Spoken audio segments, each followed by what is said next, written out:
Stop chasing, because the moment you stop giving, the universe stops giving to you. That's the paradox that almost no one dares to question. We spend our lives running, collecting, saving, building walls around what we think is ours. But the smartest investors I've ever known, the ones who create wealth that lasts beyond markets and crashes, they all share one quiet secret. They give first, before they receive, before they know what's coming back, before they feel ready. There's an ancient law buried deep within Jewish wisdom that explains this. It says that abundance doesn't belong to the one who owns, it belongs to the one who flows. In Hebrew, the root of the word for wealth shares a connection with the word for movement. Wealth, in its purest form, is circulation. The moment it stops moving, it starts dying. Maybe that's why so many people work endlessly and still feel empty. They're trying to hold what was never meant to be held. Let me ask you something simple, something real. What's one thing you've ever given without expecting anything in return? Write it in the comments. A favor, a smile, a moment of patience. It might sound like a small thing, but that act, that brief, uncalculated generosity, carries the same energy that creates abundance. Because giving isn't just moral, it's mechanical. When you give, you declare to the universe, I have enough to share. And in that declaration, your entire reality rearranges itself to prove you right. But here's where the paradox deepens. In the modern world, we're taught to believe the opposite. We give after we have enough. We donate when we feel secure. We share if there's something left. It's the language of scarcity disguised as logic. The greatest investors, both spiritual and financial, reverse that logic. They move first. They give first. Because giving is not a loss, it's a signal. And the universe listens to signals. The Jewish sages call this law tzedakah, but not in the way most people think. It's not charity, it's alignment, a sacred transaction between your inner world and the divine flow that governs everything outside it. This law doesn't ask you to empty yourself. It invites you to open yourself. Because when your hand stays closed, nothing leaves, but nothing enters either. In the next moments, I'll show you why this simple act, giving first, is not just a moral choice. It's the oldest and most reliable investment strategy on earth. It's written in scripture, echoed in psychology, and proven in markets. And once you see how it works, you'll never look at money or generosity the same way again. Let me show you why giving is the ultimate investment. In Hebrew, there's a word that doesn't quite exist in English, tzedakah. Most people translate it as charity, but that's not what it means. Tzedakah comes from tzedek, justice, balance, alignment. In Jewish tradition, giving isn't an act of kindness. It's an act of balance, a correction of flow.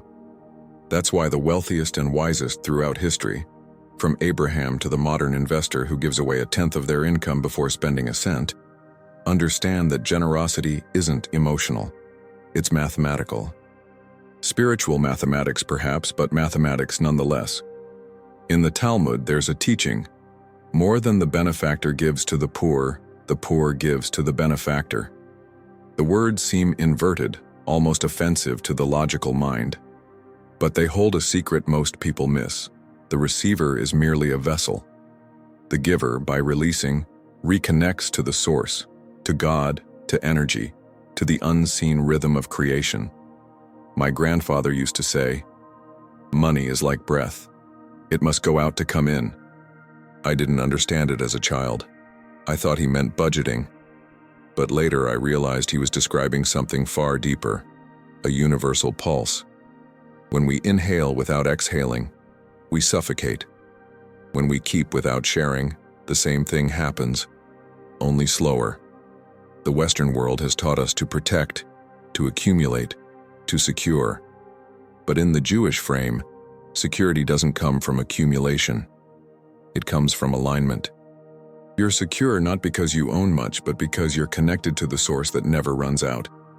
There's a moment in every person's life when this truth reveals itself, sometimes gently, sometimes violently. A business deal collapses, savings vanish, or a dream crumbles. And in that void, something strange happens. When you have nothing left to give, you realize giving was never about having in the first place. It was about trust. The spiritual law of wealth is simple but terrifying. If you close your hand, you close your future.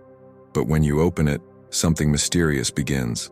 People call it luck, or karma, or divine favor. But it's not luck. It's law. You've stepped back into rhythm with the source. Now, this isn't about throwing your money away. It's not about self-sacrifice. It's about intelligent generosity. Giving is a form of alignment, not guilt. You give not to please heaven, but to activate heaven's principles on earth. And here's where it gets even more fascinating. This principle doesn't just belong to mystics and rabbis. It has roots in science, in the brain itself. Because every time you give, something inside you changes. Your chemistry, your focus, your future. But to understand how, we need to uncover a hidden pattern, the invisible reason people stop giving in the first place. And it's not greed, it's fear. Fear. That's where the current breaks. Not greed, not selfishness, not even laziness. Fear. The silent thief that convinces you that giving is dangerous. I've seen it happen in business, in families, even in love. Someone loses once, money, trust, stability, and from that moment, their generosity begins to shrink. They build walls around what's left. They call it wisdom. They call it maturity. But it's fear dressed in logic. We think we're protecting ourselves. In truth, we're declaring to the universe, I don't believe you'll refill what I release. That declaration is powerful and destructive, because in both spiritual and neurological terms, fear closes the channel where abundance flows. There's a story I'll never forget. A man named Aaron once inherited a small bakery from his father. Business was steady, not spectacular, but it fed his family for years. Then came a hard winter. Customers stopped coming, bills piled up, and panic set in. Aaron stopped donating the loaves he used to give to the local orphanage every Friday. When things get better, he said, I'll start again. But things didn't get better. They got worse. Within 3 months, the bakery was gone. Years later, Aaron told me something I'll never forget. When I stopped giving, something in me died before the business did. That's the invisible cause of stagnation, not market shifts, not bad luck, fear of flow. Spiritually, the Kabbalah teaches that energy must circulate to stay alive. Psychologically, the brain works the same way. Acts of generosity light up the reward and trust centers in the mind. They literally reprogram you for growth. Fear does the opposite. It narrows your vision, shuts down creativity, and tells your system, prepare to lose. And when your body believes loss is coming, it creates it. That's why so many people who hold tightly to what they have never grow beyond it. Fear makes you small enough to fit inside your comfort zone, but abundance lives outside it. You can't receive while hiding. The truth is, the universe doesn't punish withholding. It simply mirrors it. When you close your hand, the world closes too. When you open it, even slightly, flow returns. Aaron's story isn't rare. It's the story of nations, companies, and hearts.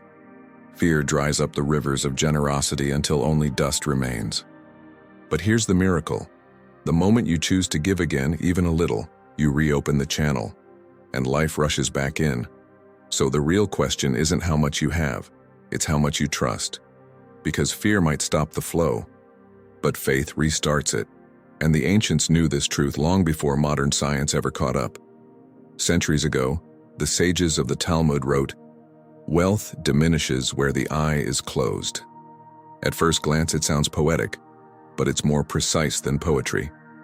It means that when awareness shuts down, when vision narrows to self, prosperity fades.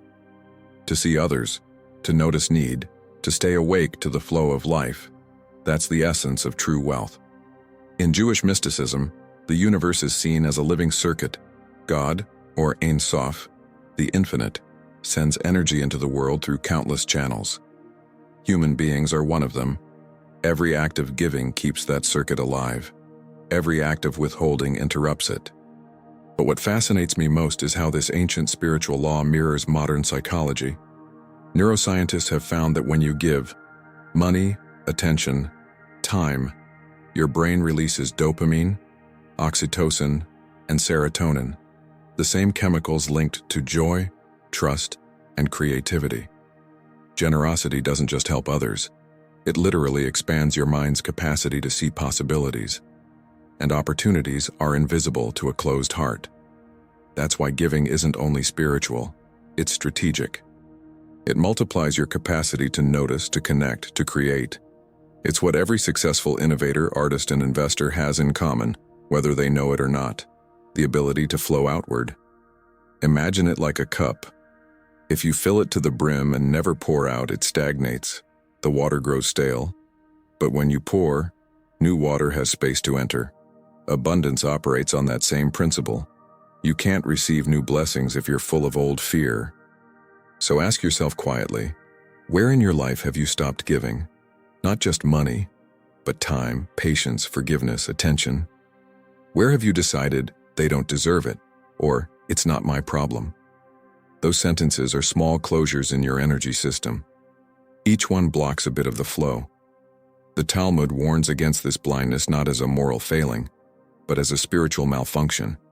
The eye that closes is the spirit that forgets it's connected to everything else. And yet every time you give, even something as small as a kind word or a shared meal, you reopen that connection. You remind the universe, I'm still part of the current. This is why the wealthiest givers seem to attract more. They live in rhythm with the law of motion itself. They don't accumulate, they circulate. So, take a moment tonight to reflect. Not as guilt, but as gentle inventory. Where have you stopped flowing? Because generosity isn't measured by how much you release. It's measured by how open you remain. And the moment you reopen, even slightly, everything begins to move again. But there's another danger, more subtle than fear or greed. It's the illusion of safety that comes after success. The second mistake isn't greed, it's rest. It's the quiet voice that whispers after a victory, you've made it. You can relax now. That whisper feels peaceful, but hidden inside it is decay. Because the moment you think you've won, you begin to lose the hunger that brought you there. It's a truth both markets and mystics agree on. The second you stop moving, the current carries you backward. In the Talmud, there's a phrase that can be roughly translated as, when you stop climbing, you start falling. The Jewish path of wisdom never ends in stillness. It ends in renewal. Success in this view isn't a destination. It's a rhythm. A rise and release, like breath, like tides, like giving. But modern culture worships comfort. We chase financial freedom as if it means doing nothing.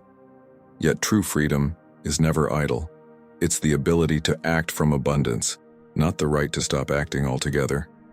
I remember once hearing an old Brazilian proverb, the crocodile that sleeps becomes a handbag. It made me laugh, but it carried a brutal kind of wisdom. The same instinct that makes us proud of our success can also lull us into complacency. Psychologically, it's called homeostasis, the brain's tendency to resist change and protect its status quo. Spiritually, it's stagnation disguised as peace. Here's the paradox. Gratitude, when disconnected from growth, becomes comfort, but gratitude tied to motion becomes creation. When you wake up each day saying, "Thank you, I'm still learning," you remain aligned with expansion. When you say, "Thank God I've arrived," you quietly close the gate. That's why the greatest investors, the ones who seem to thrive through crises, keep giving, keep studying, keep stretching. Not because they're restless, but because they understand that life rewards movement, not maintenance. It's written in every pattern of nature. The river that stops flowing becomes a swamp. The seed that refuses to break never becomes a tree. The heart that stops giving hardens. We don't fall because we're weak. We fall because we stop growing. So, the second truth is this. Success isn't a resting place. It's a responsibility. Each moment of arrival calls you to begin again. Ask yourself, where have you lowered your guard? Where have you told yourself, I'm fine, I've done enough? Those are the places where the flow begins to fade. Gratitude should move you forward, not hold you still. Because the divine rhythm never pauses. It only waits. And if you listen closely, you can hear it even now. A quiet invitation beneath your comfort, calling you to rise again. But beyond comfort lies something even more dangerous. A lie disguised as contentment. The third mistake is the most dangerous because it hides behind a virtue. It's the lie of, I have enough. At first it sounds holy, humble, wise. We admire people who say it, as if they've found peace beyond ambition. But in truth, that phrase often masks quiet resignation, the soul's way of saying, I've stopped expanding. In Kabbalah, there is no such thing as perfection. Creation is an ongoing act, a pulse that never ceases. Every moment, the divine breath renews the world, expanding and contracting, giving and receiving. To say I have enough is to step out of that rhythm, to deny the sacred motion of becoming. This doesn't mean greed is holy. It means growth is. The point is not to want more things, but to want more life, more giving, more wisdom, more awareness, more depth. When you declare I have enough, you unconsciously tell your mind to stop seeking, your heart to stop expanding, your energy to stop moving. There's a study from Tel Aviv University that found something remarkable. People who regularly engaged in acts of giving, donations, volunteering, mentoring, experienced an average increase of 12% in income over 5 years, compared to those who didn't. Not because generosity magically creates cash, but because it shifts perspective. Givers see possibilities that hoarders overlook. Generosity doesn't just open your wallet. It opens your vision. That's the real science of abundance. When you give, you activate the parts of your brain that perceive connection, opportunity, and trust. You become attuned to flow, and in a world built on exchange, the person most attuned to flow always wins. Spiritually, this mirrors the same law. The infinite cannot pour into a vessel that believes it's full. Imagine walking to a well and saying, "Don't fill my cup. It's enough." What happens next? The water waits. It respects your limit. That's how the universe behaves. It mirrors your declarations. I have enough becomes a barrier. I am growing becomes an opening. That's why in the Jewish tradition, even the wisest still study, still give, still rise before dawn to pray. Not because they're unsatisfied, but because they understand that to stop seeking is to stop living. We're not meant to reach the end of the road. We're meant to keep walking it, hand open, heart awake. Because the real abundance isn't in what you hold. It's in what you allow to pass through you. And when you grasp this truth, when you start speaking the language of flow instead of finality, your reality shifts. Because whoever changes their words, changes their destiny. Now that you understand the danger of stillness, it's time to uncover the formula the wisest investors live by, even if they don't realize its spiritual roots. It's simple. 3 words: give, grow, gain. This is not a slogan. It's a cycle, the rhythm of divine abundance. Give in the opening movement. You release what you have with trust, not fear. Every act of giving declares, I believe in flow. Whether it's money, time, or kindness, what you give becomes a seed. It doesn't leave you. It multiplies you. Grow, the invisible stage. While the seed seems gone, something shifts within. You expand in patience, gratitude, and faith. The giver transforms from someone who owns to someone who creates. This is where wisdom deepens, where perspective widens, where your energy learns to attract instead of chase. Gain, the return. What you offered circles back in a new form, often multiplied, sometimes disguised, but always precise. The gain is never random. It's the echo of your giving, returning through unexpected doors. This formula, hidden in Jewish mysticism, mirrors every natural process. You plant, you nurture, you harvest. You inhale, you exhale, you inhale again. Even the universe expands and contracts in rhythm. Wealth, therefore, isn't about accumulation. It's about circulation. You don't own abundance, you participate in it. But here's where most people fail. They stop at give. They expect immediate return, and when nothing happens, they withdraw. The true investor understands the middle. The grow is where the real wealth forms. The unseen stage is not silence, it's incubation. That's why faith is not passive. It's a quiet kind of activity, the willingness to stay open when results haven't yet appeared. If you want to test this formula, try something simple. For the next 7 days, give one small thing daily, a word of encouragement, a few coins, a moment of sincere attention. Not to impress, not to expect, but to train your mind for flow. Watch how your state changes, how you start to see more, feel more, connect more. That's the beginning of grow. And soon after, opportunities start appearing. Not because the universe suddenly favors you, but because you've tuned into its rhythm. That's how the wise invest. They give first, trusting the cycle. They don't ask, "What will I get?" They ask, "What can I circulate?" Because abundance doesn't respond to demand. It responds to participation.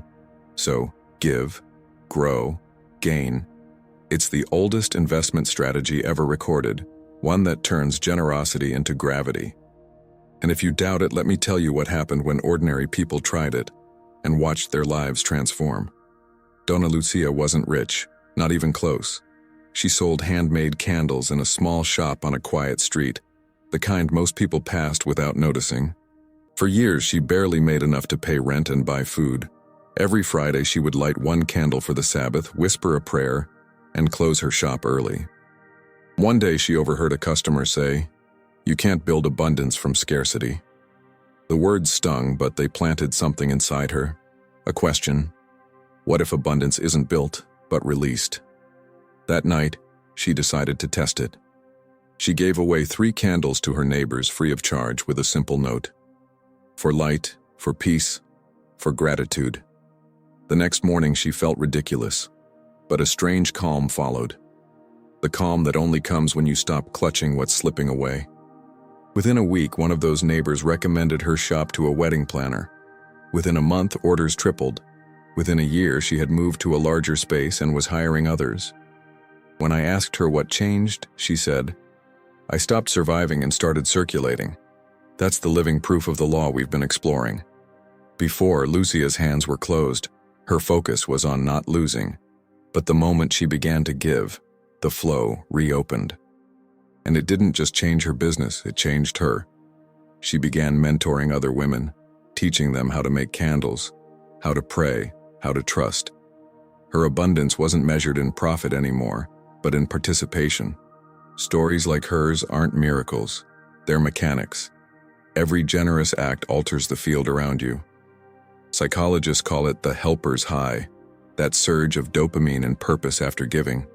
But beyond the chemical response, something metaphysical happens. You realign with the original design of creation, outflow and inflow, endlessly repeating. And you don't need to be Jewish to experience it. The law doesn't belong to any religion. It belongs to rhythm itself. Whether you call it karma, grace, or energy, it's the same current moving through every open hand. Before Lucia's transformation, she lived by scarcity's logic. I'll give when I can afford to. Afterward, she lived by abundance's truth. I can afford to give because I am alive. Her story is a reminder. Abundance doesn't arrive from outside. It awakens inside, the moment we stop resisting flow. It's not about money. It's about motion. And motion invites miracles. Because the universe doesn't count how much you own. It counts how much you open. Still, every river needs a source, and every principle needs a foundation. So where does this energy, this mysterious force that rewards the open hand, actually come from? For that, we must return to the beginning, to the very first act of creation itself. In the beginning, there were no coins, no markets, no contracts. There was only a voice. And God said, and that single phrase became everything. The Jewish philosophy of prosperity begins there, with words, not wealth. The universe itself was spoken into being. Each syllable was an act of giving, a release of divine energy into form. Creation, therefore, is not accumulation. It's expression. That's why the sages teach that our words and actions are not separate from the source. They are continuations of it. Every time we give, we echo the Creator. We recreate the world in miniature. When I say, "Thank you," I'm not just being polite. I'm reenacting Genesis, turning thought into blessing, silence into light. That's why the phrase, "Thank God," carries power. It's both gratitude and acknowledgement of flow, but the opposite is also true. Every time we speak or act from fear, "I can't," "I don't have," and "it's too late," we create lack. Words are spiritual currency. They shape the economy of your reality. Kabbalists say that the mouth is the gate of creation. It releases energy into motion. The hands follow what the mouth declares. That's why blessings are spoken aloud, not thought, but voiced. The sound seals the intention. From a psychological perspective, this isn't mysticism, it's mechanics. Verbal expression strengthens neural pathways, anchoring beliefs in your subconscious. When you repeat scarcity, you train your brain to see only limits. When you speak expansion, you program your perception to find opportunity. Spiritually, the same law applies. You draw toward you what your words invite. So, the Jewish philosophy of abundance is simple, yet cosmic in scope. Speak light, act flow, align your rhythm with the rhythm of creation. You don't have to change the whole world. Just start by changing your tone. Speak less of fear, more of gratitude. Give one blessing, one gift, one moment of kindness each day. For 7 days, try it. Give something small daily, without expectation. A smile, a prayer, a coin, a word. Do it not to get, but to become. Because you are not separate from abundance. You are one of its instruments. And when you begin to move in tune with that music, when your words, hands, and heart harmonize, something breathtaking happens. The world starts responding to you in kind. Not because you forced it, but because you finally spoke its language. So yes, the source still speaks. But now, through you. And if giving is how the universe began, then perhaps giving is how we return home to it. Still, there's one more step. The final blessing, the closing rhythm. Before this truth becomes real in your life, don't wait to have enough to give. Give, and you'll discover you already have more than enough. That's the heartbeat of everything we've spoken about. The universe doesn't reward what you own. It rewards what you release. Every act of generosity, every kind word, every gesture of trust opens a door that fear once kept shut. You don't need to understand how it works, only that it does. Because giving is the first step in every miracle. So before this moment fades, remember the essence of the teaching. Give, grow, gain. These are not three separate ideas. They are one continuous breath, the breath of creation itself. When you give, you align with God's nature. When you grow, you expand the vessel that can hold divine blessing. And when you gain, you do not hoard, you circulate again, keeping the flow alive. That's how heaven's economy runs, not through control but through trust. If you ever doubt it, look at your own life. Think of the times you gave, and not because you had much, but because you felt called to. Somehow the universe responded. Maybe not with money, maybe with timing, with kindness, with unexpected peace. But it responded. It always does. So, let this be your declaration. From this day forward, I will give before I receive. I will move before I am certain. I will trust before I count. And may that trust become your compass in both wealth and spirit.